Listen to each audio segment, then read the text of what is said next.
E finalmente, mas não menos importante, a garota do Distrito 12, ela pertence a Coriolanus Snow. As coisas poderiam ter sido bem diferentes se você não tivesse ficado com sua garota arco-íris. A verdade é que estávamos todos tão ocupados nos matando que nos esquecemos de como nos divertir. Mas ela sabe. A sua garota. Sua garota. Sua. Ali na capital, era óbvio que Lucy Gray pertencia a ele, como se a vida dela tivesse começado quando seu nome foi chamado na colheita. Mesmo o hipócrita do Sejanus viera até ele com sua sugestão de fazerem uma troca. Se isso não era possuir uma propriedade, o que era? Com a música, Lucy Gray repudiou isso tudo ao exibir uma vida que não tinha nada a ver com ele e muito a ver com outra pessoa. Alguém que ela chamava de amor, não menos do que isso. E embora ele não tivesse direito sobre o coração dela, pois mal conhecia a garota, ele não gostava a ideia de outra pessoa tendo. Apesar de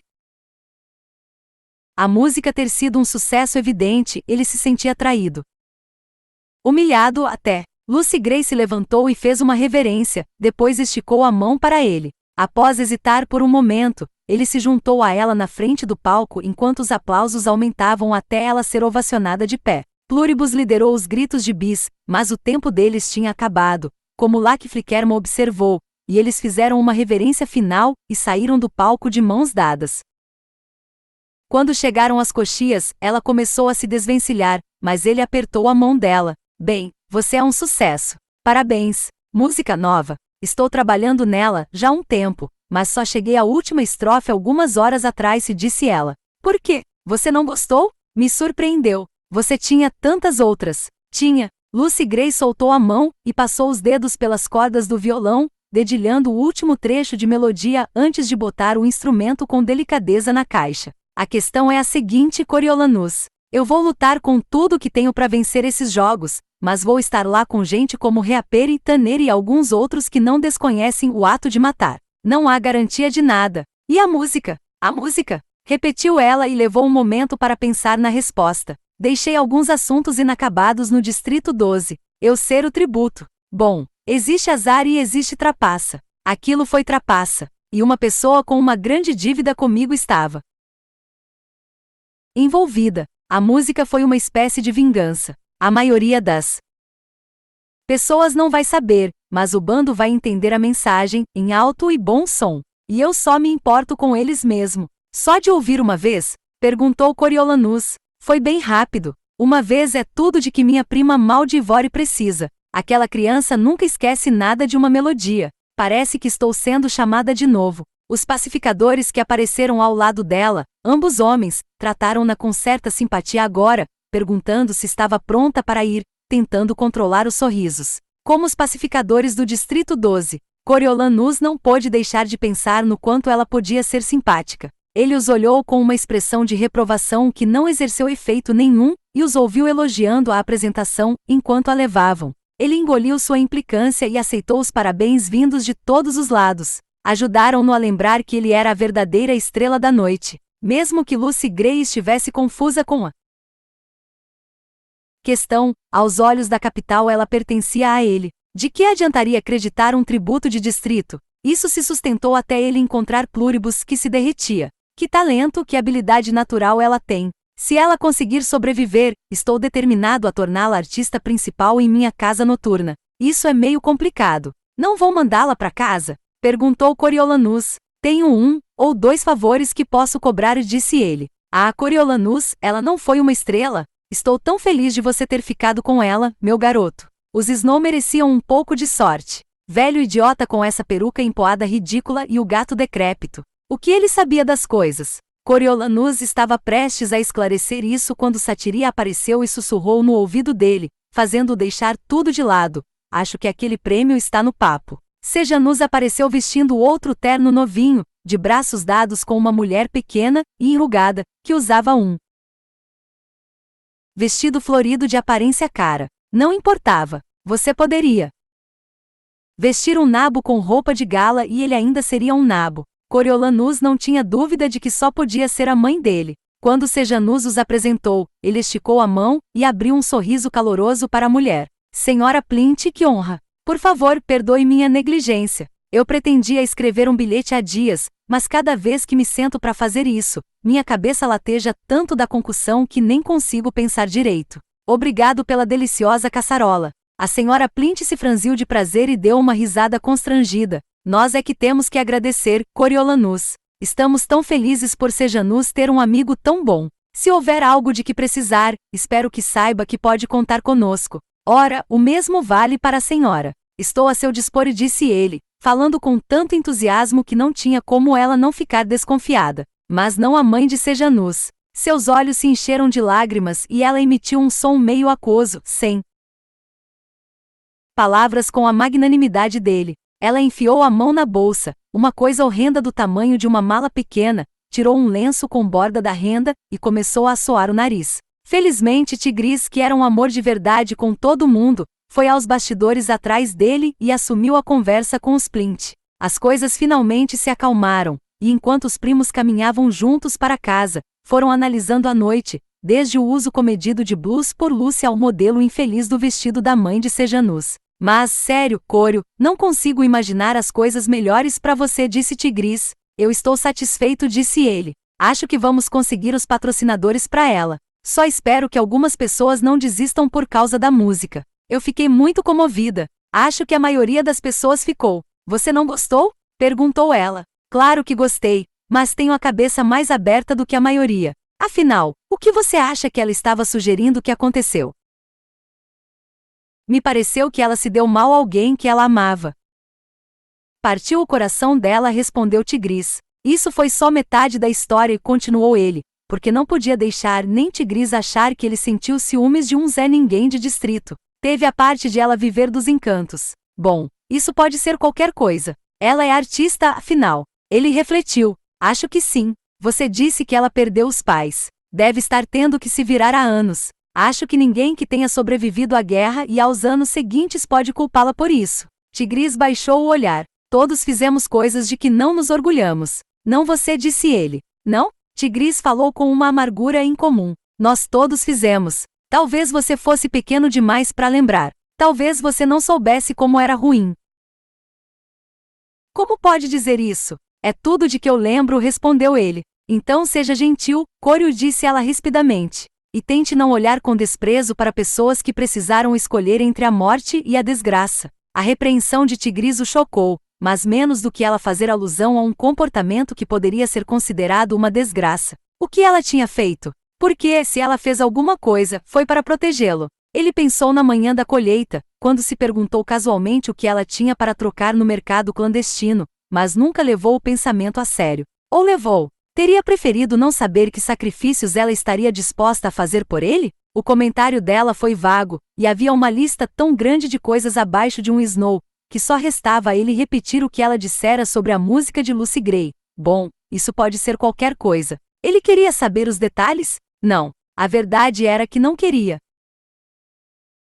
Ao abrir a porta de vidro do prédio, ela deu um grito de descrença. Ah, não, não é possível. O elevador está funcionando. Ele teve dúvida, pois aquela coisa não funcionava desde o começo da guerra. Mas a porta estava aberta e as luzes se refletiam nas paredes espelhadas do compartimento. Feliz com a distração, ele fez uma pequena reverência, convidando-a a entrar. Depois de você. Tigris riu e entrou no elevador como a dama grandiosa que tinha nascido para ser. Você é gentil demais. Coriolanus entrou atrás dela, e por um momento os dois ficaram olhando para os botões dos andares. A última vez que me lembro dessa coisa funcionando foi logo depois do enterro do meu pai. Nós chegamos em casa e passamos a subir de escada depois disso. A Lady Vó vai ficar animada e disse Tigris. Os joelhos dela não aguentam mais aquela escada. Eu estou animado. Talvez ela saia do apartamento de vez em quando, disse Coriolanus. Tigris bateu no braço dele, mas estava rindo. É sério. Seria bom ficar com o apartamento só para nós por 5 minutos. Quem sabe pular o hino uma manhã ou não precisar de gravata para jantar. Por outro lado, tem perigo de ela conversar com as pessoas. Quando Coriolanus for presidente, vai chover champanhe toda terça-feira. Talvez as pessoas atribuam a idade, disse Tigris. Só posso esperar que sim. Você faz as honras? Perguntou ele. Tigris esticou a mão e apertou longamente o botão da cobertura. Depois de um momento, as portas se fecharam com um gemido horrível, e eles começaram a subir. Estou surpreso de o comitê do prédio ter decidido consertar agora. Deve ter sido caro. Coriolanus franziu a testa. Será que estão melhorando o prédio na esperança de venderem os apartamentos? Você sabe, com essa história de impostos. O jeito brincalhão sumiu da voz de Tigris. É bem possível. Sei que os Dolittle considerariam vender. Pelo preço certo. Eles dizem que o apartamento é grande demais para eles, mas a gente sabe que não é isso. É isso que vamos dizer? Que nosso lar ancestral ficou grande demais, disse Coriolanus quando as portas se abriram e revelaram a entrada da casa deles. Vamos, eu ainda tenho dever de casa. A avó tinha esperado acordada para enchê-lo de elogios e disse que estavam reprisando os pontos altos das entrevistas sem parar. Ela é uma coisinha triste e sem classe, a sua garota, mas estranhamente atraente, do jeito dela. Talvez seja a voz. Parece que penetra nas pessoas. Se Lucy Gray tinha conquistado a avó deles, Coriolanus achava que o resto da nação só podia estar igual. Se mais ninguém parecia incomodado pelo passado questionável dela, por que ele deveria ficar? Ele pegou um copo de soro de leite, vestiu o roupão de seda do pai, e se acomodou para escrever sobre tudo que ele amava na guerra. Ele começou com como dizem, a guerra é uma infelicidade, mas não é desprovida de charme. Pareceu uma introdução inteligente, mas não levou a nada, e meia hora depois ele ainda não tinha escrito coisa alguma. Como Festus sugerira, era um trabalho destinado a ser bem curto. Mas ele sabia que a Gaul não ficaria satisfeita com isso, e um esforço parcial só lhe daria uma atenção indesejada. Quando Tigris entrou no quarto para dar boa noite, ele jogou o tópico para ela. Você consegue se lembrar de alguma coisa de que a gente gostava? Ela se sentou na beirada da cama dele e pensou. Eu gostava de alguns dos uniformes. Não os que usam agora. Lembra das jaquetas vermelhas com debrum dourado? Nos desfiles? Ele sentiu uma empolgação ao se lembrar de ficar pendurado na janela observando os soldados e as bandas marchando. Eu gostava dos desfiles. Você amava. Ficava tão animado que não conseguíamos te fazer comer o café da manhã e disse Tigris. Nós sempre fazíamos uma reunião em casa nos dias de desfile. Lugares privilegiados. Coriolanus anotou as palavras uniformes e desfiles em um pedaço de papel e acrescentou fogos de artifício. Qualquer tipo de espetáculo me atraía quando eu era pequeno, acho. Se lembra do Peru? Perguntou Tigris de repente. Foi no último ano da guerra, quando o cerco tinha reduzido a capital ao canibalismo e ao desespero. Até o feijão-manteiga estava acabando, e havia meses que qualquer coisa parecida com carne não chegava à mesa deles. Em uma tentativa de melhorar os ânimos, a capital declarou o dia 15 de dezembro como sendo o Dia Nacional dos Heróis. Montaram um especial de televisão e homenagearam uns 10 ou 12 cidadãos que tinham perdido a vida defendendo a capital, com o pai de Coriolanus, o general Crassus Snow, dentre eles. A eletricidade voltou a tempo da transmissão, mas tinha faltado o aquecimento junto, por um dia inteiro antes. Eles estavam aninhados juntos na cama da avó, que mais parecia um barco, e lá ficaram para ver os heróis homenageados. Mesmo naquela época, a lembrança que Coriolanus tinha do pai já se apagara, e embora reconhecesse o rosto de fotos, ele levou um susto ao ouvir a voz grave dele e as palavras intransigentes sobre os distritos. Depois que o hino tocou, uma batida na porta da frente os tirou da cama, e eles encontraram um trio de jovens soldados de uniforme de gala entregando uma placa comemorativa e uma cesta com um peru congelado de 10 quilos com os cumprimentos do governo. Em uma tentativa de alcançar o luxo antigo da capital, a cesta também incluía um pote poeirento de geleia de menta, uma lata de salmão, 3 palitos rachados de bala de abacaxi, uma bucha e uma vela com aroma de flores. Os soldados colocaram a cesta na mesa do saguão, leram uma declaração de agradecimento e deram boa noite a todos. Tigris caiu no choro e a avó deles teve que se sentar, mas a primeira coisa que Coriolanus fez foi correr e trancar a porta para proteger as novas riquezas. Eles comeram salmão com torrada e ficou decidido que Tigris permaneceria em casa no dia seguinte em vez de ir para a escola, para descobrir como preparar a ave. Coriolanus entregou para Pluribus um convite para jantar no papel de carta dos Snow, e ele apareceu levando posca e uma lata amassada de damascos. Com a ajuda dos livros antigos de receita da cozinheira, Tigris se superou, e eles tiveram um banquete de peru glaciado com geleia e recheio de pão e repolho. Nem antes e nem depois, nunca houve refeição tão gostosa. Ainda é um dos melhores dias da minha vida. Ele não sabia como explicar, mas acabou acrescentando alívio da privação à lista. Você foi maravilhosa pelo jeito como preparou aquele peru. Na época, você parecia tão velha pra mim, mas era só uma garotinha, disse Coriolanus. Tigris sorriu. E você, com sua hortinha particular no telhado? Se você gostasse de salsinha, eu era o cara. Ele riu, mas tinha orgulho da salsinha. Dava um toque especial à sopa e às vezes dava para trocar por outras coisas. Jogo de cintura, ele escreveu na lista. E foi assim que ele escreveu a redação, contando os prazeres da infância, mas, no fim, não ficou satisfeito. Ele pensou nas 2 semanas anteriores, com o bombardeio na arena, a perda dos colegas, a fuga de Marcos e como tudo isso revivera o terror que tinha sentido quando a capital estava sob cerco. O que importara na época, o que ainda importava, era viver sem aquele medo. Por isso, ele acrescentou um parágrafo com o grande alívio por ter vencido a guerra, e a satisfação amarga de ver os inimigos da capital, que o trataram de forma tão cruel, que cobraram um preço tão alto da família dele, serem colocados de joelhos, limitados, impotentes,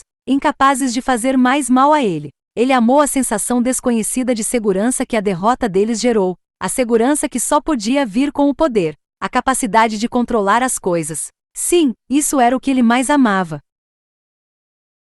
Na manhã seguinte, quando o restante dos mentores foi à reunião de domingo, Coriolanus tentou imaginar quem eles teriam sido se não tivesse havido guerra. Pouco mais do que bebês quando começou, todos deviam ter uns 8 anos quando terminou. Apesar de as dificuldades terem diminuído, ele e seus colegas de escola ainda estavam longe da vida opulenta na qual nasceram, e a reconstrução do mundo deles foi lenta e desanimadora. Se pudesse apagar o racionamento e as bombas, a fome e o medo e substituir pelas vidas prósperas prometidas no nascimento, ele reconheceria seus amigos. Coriolanus sentiu uma pontada de culpa quando seus pensamentos se voltaram para Clemencia. Ele ainda não tinha ido visitá-la, ocupado com sua própria recuperação, o trabalho de casa e a preparação de Lucy Gray para os jogos. Mas não era só questão de tempo. Ele não tinha a menor vontade de voltar ao hospital e ver o estado em que ela se encontrava. E se o médico tivesse mentido e as escamas estivessem se espalhando e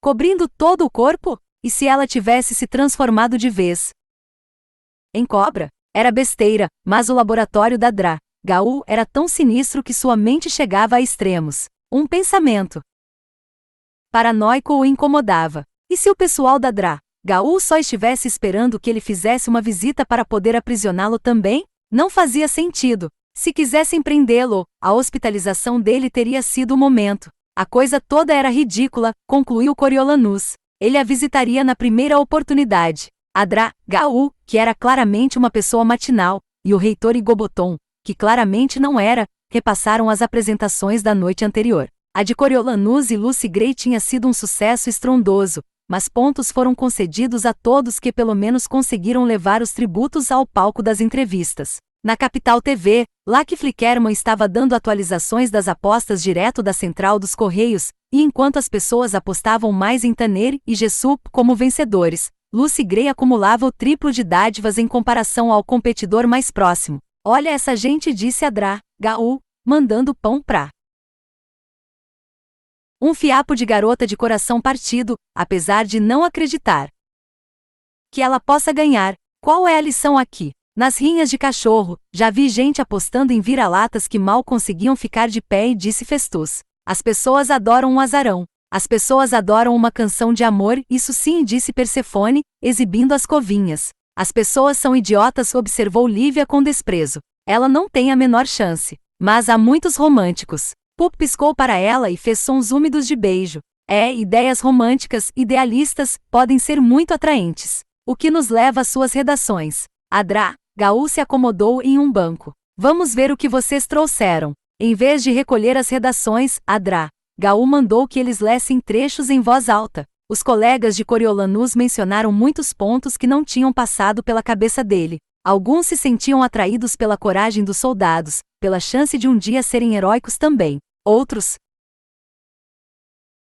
mencionaram o laço formado entre soldados que lutaram juntos ou a nobreza de defender a capital. Parecia que fazíamos parte de uma coisa maior, disse Domitia. Ela sentiu solenemente, fazendo o rabo de cavalo no alto da cabeça balançar. De uma coisa importante. Nós todos fizemos sacrifícios, mas foi para salvar nosso país. Coriolanus se sentia desconectado das ideias românticas deles, pois não tinha uma visão romantizada da guerra. A coragem em batalha era necessária por causa do mau planejamento de outra pessoa. Ele não tinha ideia se levaria uma bala por Festus e não tinha interesse em descobrir. Quanto às nobres ideias da capital, eles realmente acreditavam nisso. O que ele desejava tinha pouco a ver com nobreza e tudo a ver com estar no controle. Não que ele não tivesse um código moral forte, era certo que tinha. Mas quase tudo na guerra, entre sua declaração e os desfiles de vitória, parecia desperdício de recursos. Ele manteve um olho no relógio enquanto fingia estar envolvido pela conversa, desejando que o tempo passasse para que não tivesse que ler nada. Os desfiles pareceram superficiais, o apelo do poder ainda real, mas sem emoção em comparação à falação dos colegas. E ele desejava nem ter escrito a parte sobre ter plantado salsinha, parecia pueril agora. O melhor que ele pôde fazer quando sua vez chegou foi ler a história do Peru. Domitia disse que foi comovente, Lívia revirou os olhos e Adrá Gaú ergueu as sobrancelhas e perguntou se ele tinha algo mais para compartilhar. Ele não tinha. Senhor Plint? Disse Adrá Gaú. Sejanus passou a aula quieto e desanimado. Ele virou uma folha de papel e leu. A única coisa que eu amava na guerra era o fato de ainda morar no meu lar. Se vocês quiserem saber se tinha algum valor além disso, eu diria que era uma oportunidade de consertar alguns erros. E consertou? Perguntou Adrá Gaú. Nem um pouco. As coisas nos distritos estão piores do que nunca, disse Sejanus. A sala toda emitiu objeções. Opa, ele não falou isso. Volta para o 2 então. Quem sentiria sua falta? Ele está forçando a barra agora, pensou Coriolanus. Mas também estava com raiva. Pelo menos 2 lados eram necessários para se fazer uma guerra. Uma guerra que, a propósito, os rebeldes começaram. Uma guerra que o deixou órfão. Mas Sejanus ignorou os colegas e manteve a atenção na chefe dos idealizadores dos jogos. Posso perguntar o que a senhora amava na guerra, Drá Gaú? Ela olhou para ele por um longo momento e sorriu. Eu amei que provou que eu estava certa. O reitor Igoboton anunciou o almoço antes que alguém perguntasse como, e todos saíram, deixando as redações nas mesas. Eles tiveram meia hora para comer, mas Coriolanus se esquecera de levar comida, e não ofereceram nada porque era domingo. Ele passou o tempo deitado em uma área de sombra na escadaria frontal, descansando a cabeça enquanto Festus e Hilarius Eavembe, que era mentor da garota do Distrito 8,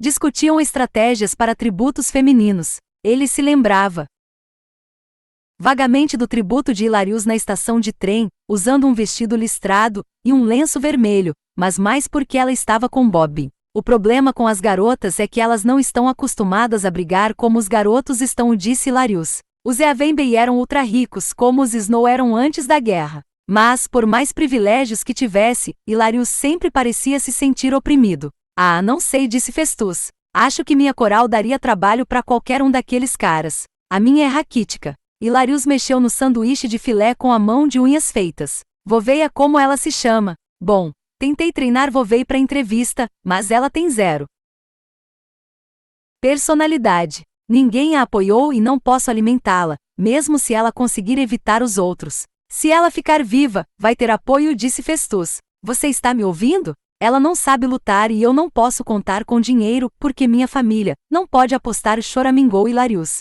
Só espero que ela dure até os últimos 12, para que eu possa encarar meus pais. Eles estão constrangidos de um Eavembe estar fazendo uma apresentação tão ruim. Depois do almoço, Satiria levou os mentores até a estação do Notícias da capital para que eles conhecessem o maquinário nos bastidores dos jogos vorazes. Os idealizadores dos jogos trabalhavam em uns escritórios velhos, e embora a sala de controle designada para eles fosse suficiente, parecia meio pequena para o evento anual. Coriolanus achou a coisa toda meio decepcionante, pois tinha imaginado algo mais vistoso, mas os idealizadores dos jogos estavam animados com os novos elementos dos jogos daquele ano e falaram sobre os comentários dos mentores e a participação de patrocinadores. O local estava animado quando eles foram olhar as câmeras operadas remotamente que eram parte da época de arena esportiva. Uns 6 idealizadores dos jogos estavam ocupados testando drones de brinquedo designados para entregar as dádivas dos patrocinadores.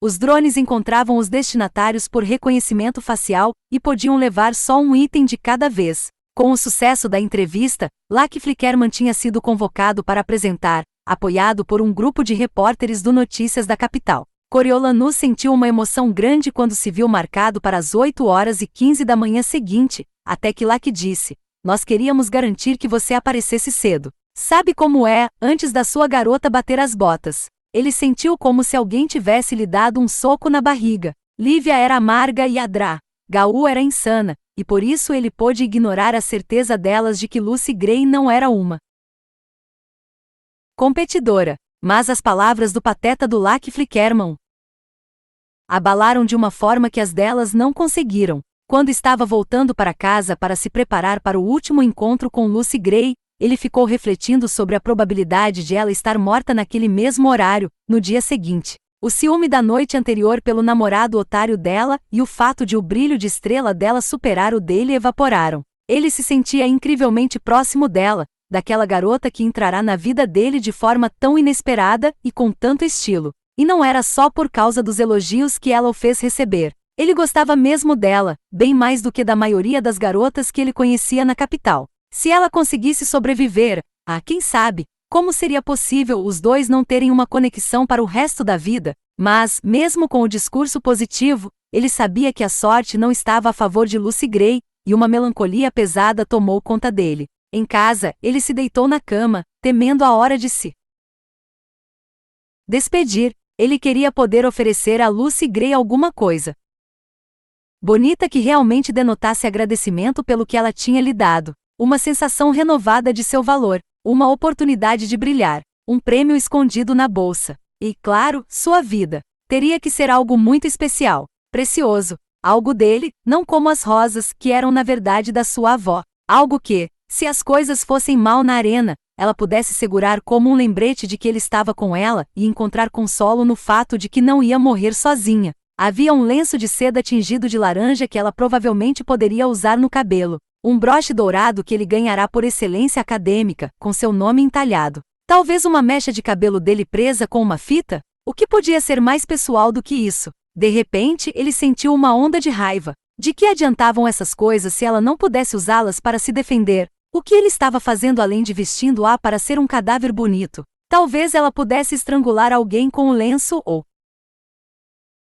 perfurar uma pessoa com o broche? Mas não havia falta de armas na arena, se essa era a questão. Ele ainda estava tentando escolher um presente quando Tigris o chamou para a mesa. Ela tinha comprado meio quilo de carne moída e feito 4 hambúrgueres fritos. O dela era consideravelmente menor, o que o faria protestar se ele não soubesse que ela sempre beliscava um pouco de carne crua enquanto preparava a refeição. Tigris gostava e teria comido o dela todo cru se a avó não tivesse proibido. Um dos hambúrgueres estava reservado para Lucy Gray, acrescentado de coberturas e acondicionado em um pão grande. Tigris também fez batatas fritas e salada de repolho cremoso, e Coriolanus selecionou as melhores frutas e doces da cesta de presente do hospital. Tigris colocou um guardanapo de linho dentro de uma caixinha de papelão decorada com aves de plumas coloridas e arrumou o banquete, cobrindo o tecido branco como neve com um botão de rosa da avó. Coriolanus tinha escolhido um tom intenso de pêssego com carmim porque o bando adorava cores, e Lucy Gray mais do que todos. Diz pra ela que estou na torcida, falou Tigris. Diz pra ela que todos lamentamos que ela tenha que morrer, falou sua avó. Depois do ar suave e aquecido pelo sol do fim da tarde, o frio do Eavenby Hall lembrou a Coriolanus o mausoléu da família Snow, onde seus pais foram colocados em seu descanso final. Sem alunos e a agitação deles, tudo, desde passos a suspiros, ecoava alto, dando uma sensação sobrenatural a uma reunião já sombria. Nenhuma luz tinha sido acesa porque os últimos raios de sol que entravam pelas janelas eram considerados suficientes, mas havia um contraste intenso com a luminosidade das reuniões anteriores. Quando o restante dos mentores se reuniu na varanda e observou os jovens abaixo, um silêncio prevaleceu. A questão é que acabei me apegando a Jessup, sussurrou Lysistrata para Coriolanus. Ela fez uma pausa e arrumou o embrulho de macarrão com queijo. Ele salvou minha vida. Coriolanus se perguntou o que Lysistrata, que estava mais perto dele do que qualquer outra pessoa na arena, viu quando as bombas dispararam. Teria ela visto Lucy Gray o salvando? Era Isso que ela estava indicando. Quando eles foram para suas respectivas mesas, Coriolanus se obrigou a pensar positivamente. Não havia lucro em passar os últimos 10 minutos deles juntos chorando quando podiam dedicá-los a uma estratégia para vencer. O fato de Lucy Gray estar com aparência melhor do que em reuniões anteriores ajudou muito. Ela estava limpa e arrumada, o vestido ainda bem cuidado na luz turva. Parecia que ela tinha se aprontado para uma festa e não para uma matança. Seus olhos pousaram na caixa. Coriolanus a entregou com uma pequena reverência. Trago presentes. Lucy Gray pegou a rosa delicadamente e inalou a fragrância. Puxou uma pétala e a colocou entre os lábios. Tem gosto de hora de dormir, disse ela com um sorriso triste. Que caixa bonita. Tigris estava guardando para uma coisa especial, disse ele. Pode comer se você ainda estiver com fome. Ainda está quente. Acho que vou. Farei uma última refeição como uma pessoa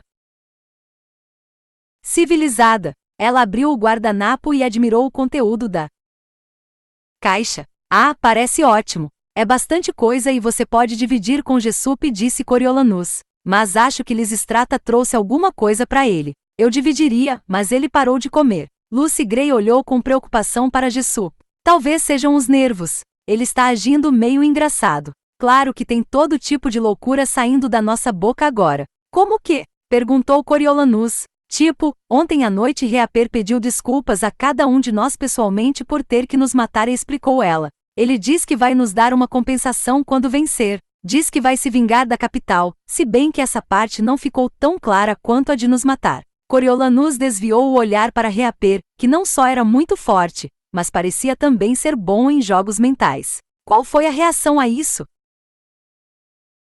A maioria das pessoas só ficou encarando. Jessup cuspiu na cara dele. Eu falei que só acabava quando o tordo cantava, mas isso apenas o confundiu. É o jeito dele de inventar algum sentido para isso tudo, acho. Nós estamos no limite. Não é fácil se despedir da vida. O lábio inferior dela começou a tremer e ela empurrou o sanduíche para o lado sem nem dar uma mordida. Sentindo que a conversa estava dando uma virada fatalista, Coriolanus a virou em outra direção. Sorte que você não precisa. Sorte que você tem o triplo de dádivas em comparação a todo mundo. Lucy Gray ergueu as sobrancelhas. O triplo? O triplo. Você vai vencer, Lucy Gray, disse ele. Já pensei bastante. Assim que o gongo soar, você foge. Foge o mais rápido que conseguir. Vai para a arquibancada e se afasta o máximo que puder dos outros. Encontre um bom esconderijo. Eu consigo comida. Aí você vai para outro lugar. Vai mudando de posição. Fica viva até os outros todos se matarem ou morrerem de fome. Você consegue. Consigo. Sei que fui eu quem insistiu para que você acreditasse em mim, mas ontem à noite fiquei pensando em estar naquela arena, presa. Tantas armas. Reaper indo atrás de mim. Sinto mais esperança durante o dia, mas quando escurece sinto tanto medo que, de repente, lágrimas começaram a rolar pelo rosto dela. Foi a primeira vez que ela não conseguiu controlar. No palco, depois que o prefeito bateu nela, e na ocasião em que Coriolanus lhe ofereceu o pudim de pão, ela quase chorou, mas conseguiu controlar as lágrimas. Agora, como se uma barragem tivesse se rompido, as lágrimas jorraram. Coriolanus sentiu algo dentro de si se desfazer quando a viu tão vulnerável, e sentiu o mesmo. Ele esticou a mão para ela. Ah, Lucy Gray, eu não quero morrer, sussurrou ela. Ele limpou as lágrimas das bochechas dela com os dedos. Claro que não. E não vou deixar. Ela continuou chorando. Não vou deixar, Lucy Gray. Você devia deixar. Nunca fui nada além de problema para você, disse ela com voz engasgada. Botei você em perigo e comi sua comida. Também percebi que você odiou minha cantiga. Vai ser bom você se livrar de mim amanhã. Eu vou ficar péssimo amanhã. Quando falei que você importava para mim, eu não estava falando como tributo. Estava falando de você. Você, Lucy Gray Baird, como pessoa. Como minha amiga. Como?